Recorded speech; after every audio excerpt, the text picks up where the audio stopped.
Bonjour à tous et bienvenue dans ce premier cours de philosophie générale consacré à la notion d'art en philosophie. Avant toute chose, je tiens à rappeler qu'en dépit des apparences, la question de l'art en philosophie est liée à celle de la technique que nous avons abordée récemment sur cette chaîne. En effet, on a étudié ensemble les questions liées au travail et à la technique, puis à la technique dans son rapport avec la nature, ce qui nous a amené à considérer des problèmes philosophiques graves entre guillemets, solennels ou actuels. Or, dans le champ esthétique, qui est la branche de la philosophie à laquelle on va se consacrer maintenant, on ne peut pas dire que les enjeux soient aussi importants. Bien entendu, je n'ai rien contre l'esthétique et je ne trouve pas que ce soit une branche indigne d'intérêt. Le problème de la morale dans l'art est plus que jamais actuel par ailleurs, raison pour laquelle je compte un peu l'étudier prochainement. Mais je trouve que c'est un domaine particulièrement ardu à aborder pour deux raisons. La première raison, c'est qu'en philosophie esthétique, la philosophie qui étudie le beau et l'art de façon générale, on retrouve des problèmes qui sont assez datés historiquement parlant, dont le sujet de la vidéo d'aujourd'hui que l'on va étudier, et que c'est pas forcément facile de rendre ça vivant ou actuel. Ça, on va dire que c'est un problème d'ordre pédagogique. Et le deuxième problème, c'est que c'est un champ tellement large et vaste que c'est tout bonnement impossible d'aborder la totalité des problématiques liées au champ esthétique avec une classe de terminale. Après tout, l'art n'est qu'une notion au programme, qu'un chapitre, et il n'y a pas lieu d'y passer le réveillon, il me semble. Pourtant, je ne vais pas négliger ce chapitre, car l'art tombe chaque année au bac, en tout cas il y a toujours une section qui y a droit, généralement pas la même que l'année précédente, donc je vais faire bien attention à aborder les sujets qui, selon moi, sont les plus importants et dignes d'intérêt, et il ne faudra pas m'en vouloir si certaines approches n'apparaissent pas dans ma série de vidéos, notamment modernes. Je les aborderai un peu, mais ça sera connexe et ça sera seulement quelques pistes de réflexion que je donnerai au fur et à mesure. Bref, d'un point de vue stratégique, je vais privilégier ici les grands auteurs qui, à mon sens, sont de toute façon ceux qui ont dit les choses les plus pertinentes sur la question de l'art et j'estime que si on n'en a pas une connaissance, si on en a une connaissance qui est seulement superficielle, eh bien, on peut pas de toute façon traiter, enfin, si on les connaît de manière un peu approfondie, on peut de toute façon traiter plus ou moins tous les sujets sur l'art en faisant preuve d'un peu d'inventivité, notamment au niveau conceptuel.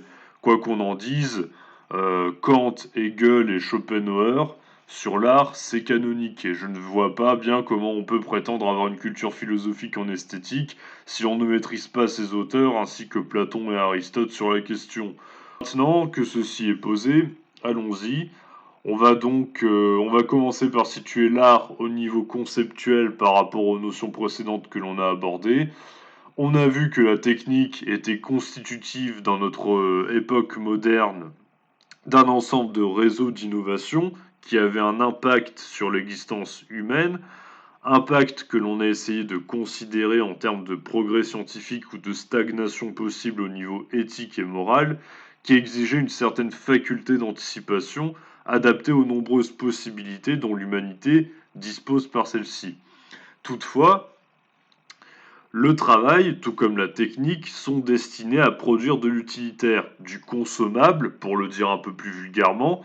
Cela signifie que travail et technique sont des notions qui sont subordonnées à des problématiques d'ordre éthique et politique, du fait que leur domaine soit précisément les conditions de vie de l'humanité.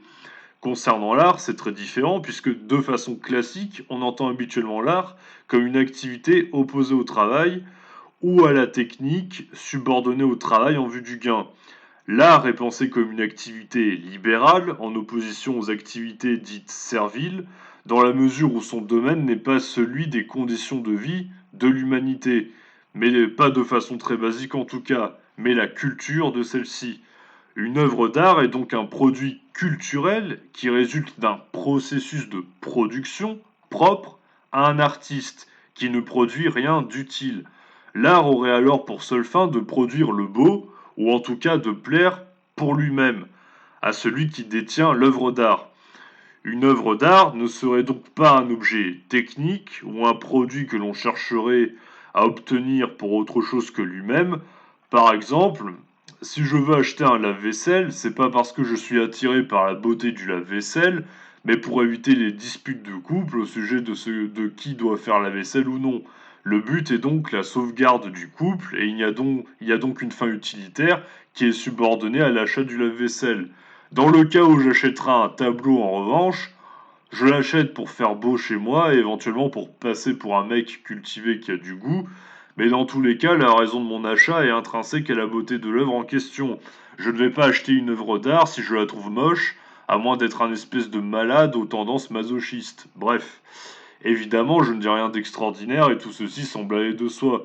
Et pourtant, il y a pas mal de remises en question de ces définitions que l'on doit essentiellement à la modernité en matière de philosophie esthétique, où justement on en vient à se demander, à cause de l'art moderne qui bien souvent n'a d'art que le nom de mon point de vue, si précisément la beauté est la seule finalité de l'art, et si après tout on ne peut pas parler d'art, même quand c'est laid, et sur quels critères, blablabla. J'ai l'air de me moquer, mais en réalité je trouve ça très intéressant, et d'ailleurs les modernes ne sont pas les seuls à remettre en question les définitions basiques que j'ai posées. Les anciens aussi en seraient capables, car ils ne possédaient pas ces définitions qui sont le propre de l'émergence des beaux-arts, aux alentours du XVIIIe siècle. Les beaux-arts, comme leur nom l'indique, ce sont les arts qui ont pour seul et unique but, en théorie du moins, le beau et rien d'autre. La peinture, la sculpture, la musique, etc. Mais cette conception de l'art, qui semble aller de soi, reste relativement neuve depuis que l'art existe, assez étrangement. En effet, de l'Antiquité grecque et jusqu'à la naissance des beaux-arts, il n'y avait pas de séparation de nature entre les produits dits utiles, issus d'une technique proprement artisanale, et les produits inutiles, destinés seulement à la contemplation, qui sont censés être beaux. Est-ce que ça veut dire que les anciens étaient crétins? Pas du tout, évidemment, ça voulait seulement dire que les anciens ne voyaient pas le sens d'une distinction possible entre ce que l'on nomme l'artisanat et l'art, dans la mesure où le mot art vient du mot grec techné, tout comme le mot technique, qui possède donc une racine étymologique commune avec ce dernier. Art et technique possèdent donc une racine commune, à savoir le savoir-faire destiné à la production d'objets. L'artiste est donc originellement également un artisan, dans la mesure où il produit un objet, d'après certaines règles, ces règles faisant office de technique nécessaire à la production en tant que savoir-faire. Au commencement, dans le cadre de la production dite artisanale, s'accompagnant de règles de production, donc précisément, art et technique tendaient à se confondre, car l'objet utile, qui n'était pas supposé beau, et l'objet destiné à la contemplation, à l'appréciation esthétique, résultaient d'un même processus. La question qui se pose maintenant, c'est précisément d'où viennent ces règles et en quoi les règles de production de l'artiste et de l'artisan semblent être les mêmes. Là aussi pour les anciens. On va donc s'appuyer en guise de point de départ sur un philosophe incontournable, dont la pensée est tout à fait représentative de cette époque, concernant la conception de l'art comme mimésis, c'est-à-dire comme imitation, plus précisément imitation de la nature. Il s'agit d'Aristote et on va s'appuyer dans un premier temps sur son ouvrage Physique, le livre 2 particulièrement. Je vais détailler sa fameuse théorie de l'art comme imitation de la nature, et ensuite on verra si ce processus est semblable, non pas seulement concernant la poésis, mais aussi la praxis. Et là, je m'appuierai sur son ouvrage poétique. Je rappelle en passant que j'ai déjà consacré une vidéo à la distinction entre poésis et praxis chez Aristote, et que je ne vais pas rentrer à nouveau dans le détail là-dessus. Je rappelle juste très rapidement que la poésis produit des objets, tandis que la praxis est une action non productrice qui ne produit donc rien, mais conforme à notre humanité. Bref, quand Aristote nous dit au livre 2 de la physique que l'art imite la nature, que veut-il dire par là précisément? Il veut dire que toute activité de production d'un objet, puisqu'il s'agit ici de la poésis, nécessite une imitation, non pas tellement de la nature, on n'est pas dans ce qu'on appellerait le trompe-l'œil, ou dans la retranscription d'un paysage, ce n'est pas de cela dont parle Aristote, c'est plus intéressant d'ailleurs, mais des règles naturelles que l'on retrouve à l'œuvre dans la nature. En effet, selon Aristote, Je le rappelle aussi au cas où, la nature est finalisée.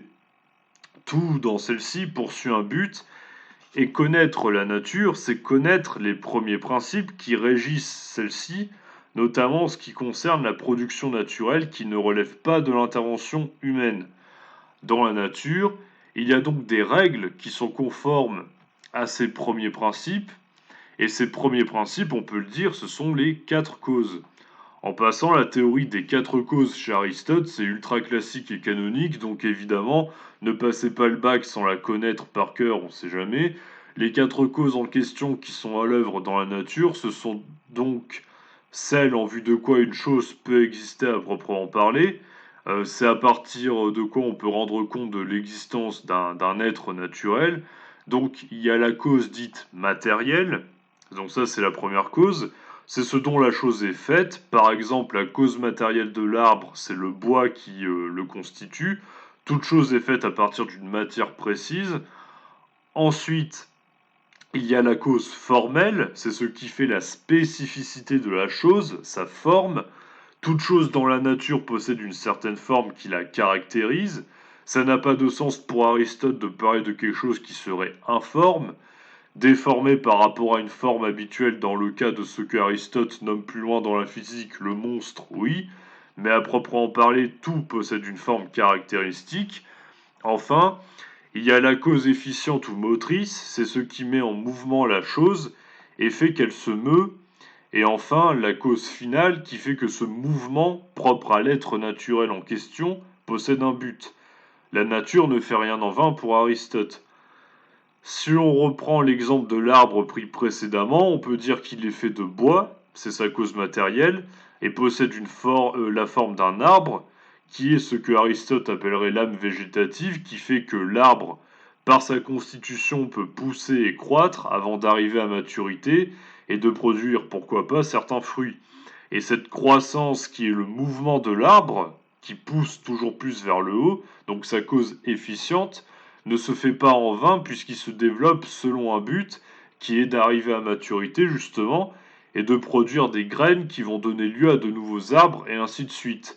Bon, mais alors, c'est quoi le rapport avec l'art dans tout ça? En quoi l'artiste il imite les causes naturelles que l'on retrouve dans la nature?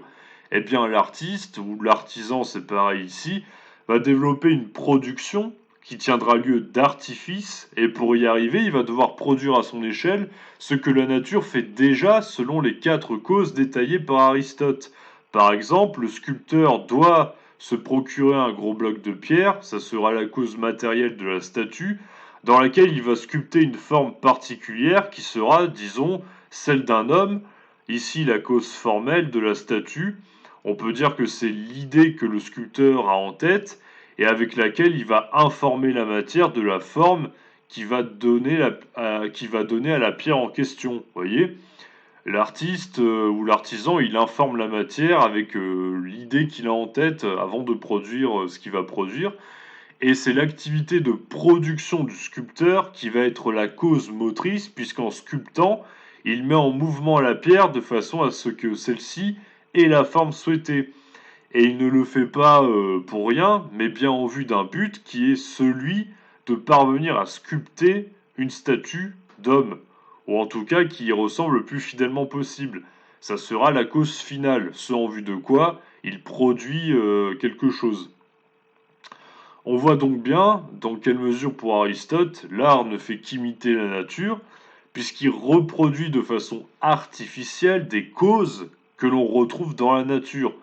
Pour produire quoi que ce soit, je suis bien obligé d'avoir une idée de ce que je vais produire, qui sera la forme de la production en question, de disposer d'une certaine matière sur laquelle je vais agir et la mettre ainsi en mouvement en vue du but qui sera ce en vue de quoi je produis la chose. Donc l'artisanat rassemble dans son processus les quatre causes que je viens d'expliquer, matérielle, formelle, motrice et finale. Retenez bien cette idée et surtout par pitié ne dites jamais dans vos copies que pour Aristote l'art imite la nature parce que il va reproduire ce qui se trouve déjà dans la nature et puis basta. Non, c'est beaucoup plus précis que ça chez Aristote. L'art imite la nature parce que l'artiste va reproduire à son échelle des causes qui sont nécessaires à sa production artificielle, et ces causes, on les retrouve déjà à l'échelle de la nature, vous comprenez? Donc il faut faire très attention à pas faire de contresens ou d'approximation à ce niveau-là, c'est très précis chez Aristote, hein? Voilà. Donc l'artiste, pour Aristote, imite donc la nature de cette manière-là précise, parce que les causes se retrouvent d'ores et qui va mobiliser se retrouve d'ores et déjà dans la nature, il les mobilise à son échelle. Toutefois, on pourrait se demander si cette imitation de la nature par l'art, dans le cadre de la poésie, est seulement valable, donc dans le cadre d'une production artisanale, et si elle peut s'appliquer à autre chose, justement, est-ce qu'elle peut s'appliquer également à une activité qui ne produit rien, mais repose tout de même sur un certain savoir-faire, à savoir la praxis, qui, comme je l'ai expliqué, est une activité qui ne produit rien, qui reste quand même une activité et qui demande une certaine technique. En effet, si tant est que l'on puisse mettre sur un même plan la production de l'artiste et celui de l'artisan, dans la mesure où produire une sculpture ou une poterie revient à imiter dans les deux cas des règles de production naturelle, qu'en est-il par exemple dans le cadre du théâtre où les comédiens ne produisent rien de matériel et dont le seul but est l'émotion? Vous voyez, un acteur, il cherche pas à produire un objet, il veut produire de l'émotion chez vous par sa prestation. Et s'il n'est pas trop nul comme acteur, bon ben normalement ça fonctionne. Pour répondre à cette question et pour développer un peu la théorie de l'art chez Aristote, je vais m'appuyer à présent sur son ouvrage poétique, où, on peut le dire, on passe d'un art productif à un art reproductif, puisqu'au théâtre, les acteurs font ce qu'on appelle une reproduction. On dit d'ailleurs qu'il se reproduit sur scène. La représentation théâtrale ou la reproduction théâtrale évoque par elle-même un renouvellement d'une chose qui existe déjà dans le réel. Il s'agit de représenter, c'est-à-dire de montrer d'une nouvelle façon aux yeux du spectateur quelque chose de général qu'il peut retrouver dans la vie elle-même. C'est pour cela que Aristote dit dans cet ouvrage que le but de l'art, c'est la saisie de l'universel étant assimilé au général chez Aristote. Précisons-le au cas où, pour éviter les confusions ou des contresens, hein. L'universel chez Aristote, c'est absolument pas la même chose que chez Platon, faut faire gaffe. Justement, pour Aristote, l'universel, c'est le général, c'est ce qui peut se dire d'un très grand nombre de cas, hein. Faut pas chercher plus loin que ça. Sinon, ça rentrera en contradiction avec toute sa théorie de la connaissance, avec sa philosophie. De même, donc, que par l'art productif, l'artisan donne à voir par sa production la forme générale d'un corps ou d'un paysage, si on parle d'une peinture et pas simplement d'une sculpture, dans le cadre de ce que j'appelle ici un art dit reproductif, on peut dire que le poète ou le dramaturge reproduit de façon artificielle les émotions et les circonstances de la vie par des mots précis dans le cadre de la poésie qui doivent évoquer ces émotions ou par différents artifices dans le cadre de la représentation théâtrale grecque. En effet, il faut préciser en passant que la représentation théâtrale, dans le cadre de la dramaturgie grecque, n'a rien à voir avec les représentations théâtrales modernes que l'on connaît aujourd'hui quand on va au théâtre. Les acteurs portaient des masques qui devaient par eux-mêmes évoquer des émotions de façon caricaturale et expressive, et une pièce de théâtre mêlait d'autres arts que le simple talent d'acteur. Il y avait également des danses et du chant, et une fonction toujours religieuse en arrière-fond puisque l'on rendait grâce à une divinité particulière. Ainsi, le coryphée, ou chef de chœur, avait une fonction importante puisqu'il était au milieu de la scène et devait guider le reste du chœur composé des autres acteurs chanteurs et guider ceux-ci en leur posant des questions et en répétant leurs propos, ce qui fait un peu penser à des comédies musicales dans le fond, assez curieusement. Un film comme La La Land n'a donc pas grand-chose d'original, décidément. Plus sérieusement, Aristote conçoit des arts qui ne produisent pas d'objets, appartenant donc au champ de la praxis, comme étant imitatifs eux aussi, puisqu'ils représentent, reproduisent artificiellement eux aussi, la vie humaine dans sa généralité et donc dans son plus haut degré de réalité.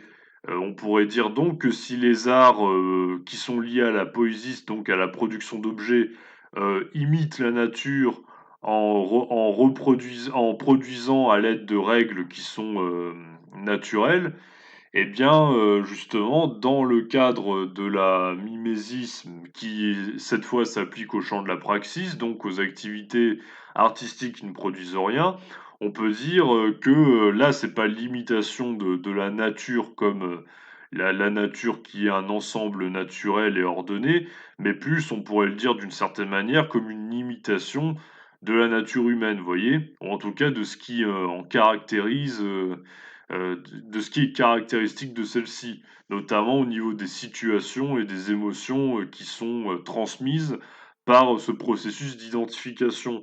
Ce processus mimétique est indissociable d'une idée extrêmement célèbre et classique qui est restée à la postérité et qui est celle de catharsis que développe ici Aristote. Le but de l'art théâtral ou reproductif, c'est la purge des émotions, c'est-à-dire la catharsis qui a pour but de faire ressentir aux spectateurs ou à ceux qui contemplent l'œuvre d'art des émotions très intenses, de façon à ce qu'ils soient en empathie totale avec les personnages et en viennent à ressentir de la tristesse ou du chagrin en lien avec ce qu'ils subissent. C'est pour ça que j'ai un peu détaillé la spécificité de la représentation théâtrale dans la Grèce antique précédemment, qui pourrait nous paraître ridicule aujourd'hui avec nos standards, où le but est avant tout le réalisme en principe aujourd'hui.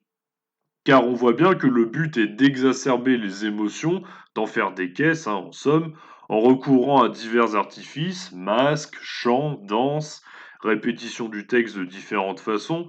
Le but, c'est vraiment d'embarquer le spectateur qui se sente concerné par ce qu'il a sous les yeux et qu'il en vienne à souffrir avec les personnages, vous voyez. Pour Aristote, la catharsis a un double effet qui est louable. D'abord, mais c'est un point qui sera fortement contesté par Rousseau notamment, sur lequel je reviendrai peut-être prochainement, l'art imitatif, en retranscrivant des situations qui sollicitent des émotions violentes, permet de développer l'empathie des spectateurs. Donc, en fait, au plus vous allez, je prends un exemple un peu plus moderne pour éviter que ça soit trop déconnecté du réel. Au plus vous allez regarder des films dramatiques ou je sais pas si vous connaissez ce dessin animé horrible qui s'appelle Le Tombeau des Lucioles. C'est un film d'animation japonais. Vous regardez ça, à la fin vous avez mal au cœur, vous avez la gorge serrée, vous vous sentez très mal. Enfin, je veux dire, il y a pas plus triste en matière de dessin animé en matière de films d'animation, bon, bah, vous regardez ce genre de, de film, et ben, vous, voilà, vous, normalement, pour Aristote, vous allez d'autant plus développer votre empathie, parce que ça va tellement, si vous voulez, vous heurter du point de vue de la sensibilité que vous allez en principe la solliciter, vous voyez? Bon, si vous ressentez rien en regardant le tombeau des Lucioles, c'est que vous êtes a priori un psychopathe, hein. C'est un très bon test pour savoir si vous êtes à peu près humain. Bon, l'autre effet louable de la catharsis pour Aristote, c'est qu'elle nous élève à un plus haut degré de généralité que dans la simple observation de la réalité, en la rendant davantage abordable et permet ainsi d'éduquer le spectateur. Ressentir des émotions fortes et violentes dans la dramaturgie permet de mieux contrôler ses émotions ensuite dans la vie quotidienne, car on s'y familiarise par le biais de l'art, ce qui fonctionne aussi dans le cadre de la peinture ou des réalités désagréables, la mort ou les cadavres par exemple, qui sont représentés avec un certain décalage dans l'œuvre d'art pictural pour les rendre plus supportables que dans la vraie vie, eh bien, permet ainsi une certaine accoutumance à ces réalités morbides. Donc pour Aristote, il y a vous voyez, il y a une dimension éducatrice, qui passe par l'art. Pour Aristote, l'art, qu'il s'agisse donc de la production artisanale ou de la reproduction théâtrale, de la poésie ou de la reproduction, picturale, est mimétique et ce processus d'imitation a pour but de nous élever à ce qui est, de façon générale, afin, dans le cadre de la catharsis, de nous permettre de développer une certaine empathie, tout en nous apprenant de manière pédagogique à maîtriser nos émotions, tout en nous purgeant de celles-ci. La purge des émotions donnant un certain plaisir quand on regarde un film triste, par exemple, On se sent pas forcément bien pendant qu'on le regarde, mais après, on peut ressentir un certain apaisement lié à cette dépense émotionnelle. Toutefois, et c'est là le point qui peut prêter à discussion dans la théorie d'Aristote, est-ce que l'on peut dire que l'art nous élève vraiment au général s'il ne fait qu'imiter et reproduire le réel? L'art ne crée-t-il pas au contraire une certaine distance entre le spectateur et l'œuvre d'art qui ne permettrait pas nécessairement à celui-ci de s'améliorer sur un plan éthique? Vous voyez, un des contre-arguments que Rousseau fait à cette thèse, notamment dans sa lettre à d'Alembert, c'est que quand on va voir une pièce au théâtre, par exemple, et qu'on ressent des émotions fortes, bah, ça nous rend pas plus empathique. Au contraire, c'est une dépense d'émotions. On dépense ces émotions inutilement, et puis on va peut-être être insensible aux situations qui sont effectivement tristes ou révoltantes le reste du temps, vous voyez? Donc, on pourrait se demander si imiter la nature dans le cadre de la production ou imiter la nature humaine et ses émotions dans le cadre de la reproduction pour amener le sujet à ressentir des émotions, ne donne pas lieu précisément à des émotions artificielles puisqu'elles proviennent d'un support qui n'est pas le réel lui-même et qui est un support, artificiel justement. Est-ce que vous voyez, on peut dire, qu'il y a des supports artificiels qui sont des produits, de l'art ou des reproductions, artificielles, immatérielles dans le cadre du théâtre, eh bien les émotions auxquelles ça donne lieu, c'est des émotions artificielles elles aussi. L'art nous éloigne-t-il de la réalité en nous en montrant une pâle copie qui est, infidèle, justement à celle-ci, nécessairement? C'est ce point que l'on étudiera la prochaine fois en étudiant une grande théorie esthétique opposée à celle d'Aristote. Si vous avez déjà, un certain bagage, vous me voyez déjà venir avec mes gros sabots. En attendant, je vous souhaite une excellente journée ou soirée.